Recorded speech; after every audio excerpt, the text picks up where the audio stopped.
एक बड़ी खबर और बहुत बड़ी खबर इस वक्त की। उमेश हत्याकांड के आरोपियों पर इनाम की राशि घोषित कर दी गई है। 5 आरोपियों पर 2.5 लाख रुपए का इनाम घोषित किया है सरकार ने। असद, अरमान, गुलाम पर इनाम घोषित हो गया है। पहले 50-50 हजार रुपए का इनाम था, अब 2.5 लाख रुपए का इनाम घोषित। साबिर और गुड्डू मुस्लिम पर भी। उमेश हत्याकांड में इन सभी शूटर्स की, आरोपियों की तलाश की जा रही है।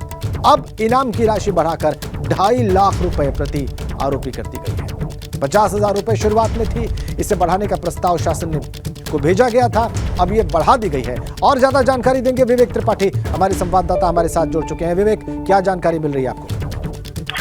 जी राजेंद्र, देखिए गुड्डू मुस्लिम, असद और तमाम जो शूटर हैं, चाहे गुलाम हो चाहे अरमान हो, सभी फरार चल रहे हैं और इनकी लोकेशन नेपाल में मिल रही थी। बताया जा रहा था कि नेपाल भाग चुके हैं बॉर्डर क्रॉस करके, लेकिन जो इनाम की धनराशि है वो 50-50 हजार रुपए प्रयागराज कमिश्नरेट की तरफ से जो एक सीमा होती है घोषित किया गया था। लेकिन जिस तरह से मुलजिम सारे आरोपी बाहर हैं और उनको पकड़ने की टीमें लगी हुई हैं, हाथ नहीं आ रहे हैं, तो उन पर इनाम की धनराशि बढ़ाई गई है। शासन को एक प्रस्ताव भेजा गया था, प्रयागराज पुलिस की तरफ से भेजे गए इस प्रस्ताव पर शासन ने मुहर लगा दी है। 2.5 लाख रुपए के इनामी हो गए हैं। अब असद, जो अतीक अहमद का बेटा है, वो मुख्य आरोपियों में शामिल है। गुड्डू मुस्लिम, जो सीसीटीवी फुटेज में बम फेंकते हुए नजर आ रहा है सफेद शर्ट पहनकर, वो गुड्डू मुस्लिम है। इसके अलावा जो एक बाइक सवार है, जो बाइक चलाते हुए शूटर आया था जिसने हेलमेट पहन रखा है, वो अरमान बताया जा रहा है उसका नाम। जो दुकान में खड़ा था, एक पास ही में जब मर्डर हुआ है उमेश पाल का, तो दुकान में खड़ा होकर इंतजार कर रहा था, गाड़ेबंदी लगाया था,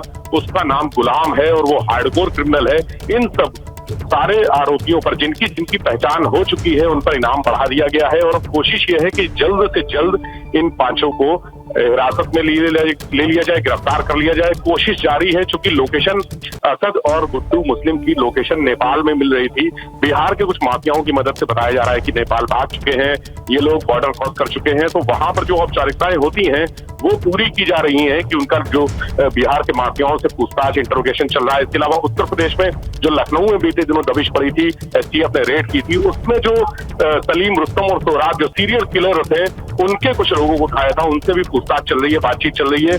और कुछ ना कुछ इसमें पुलिस को जो एक कहा जाता है कि कुछ जानकारियां, कुछ पुख्ता सबूत हाथ लगे हैं, उसके आधार पर आगे की कार्रवाई होगी। फिलहाल इनाम की धनराशि 2.5 लाख रुपए है और इसको और भी बढ़ाया जा सकता है अगर अगले 2-4 दिन में ये बदमाश पुलिस के हत्थे नहीं चढ़ते हैं, गिरफ्त में नहीं आते हैं, तो इनाम की धनराशि को 2.5 लाख रुपए से बढ़ाकर जो सोर्सेज है हमारे शासन के कहने की 5 लाख रुपए तक भी किया जा सकता है। सभी आरोपियों पर, 5 आरोपी फिलहाल जिन पर इनाम घोषित किया गया है, इन्हीं 5 आरोपियों पर इनाम की धनराशि बढ़ाई जा सकती है, क्योंकि ये यूपी पुलिस के लिए बहुत बड़ा टास्क है। इस समय पूरे देश की निगाहें इस पर हैं। यूपी पुलिस की हर एजेंसी, चाहे वो क्राइम ब्रांच हो चाहे एसटीएफ हो, सभी एजेंसियां लगी हुई हैं।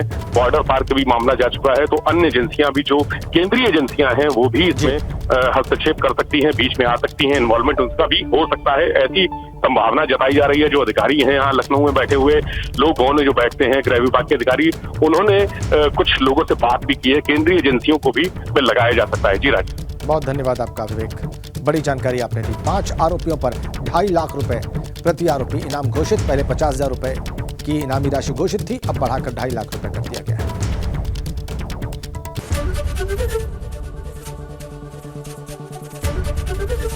एबीपी गंगा, खबर आपकी, जुबान आपकी।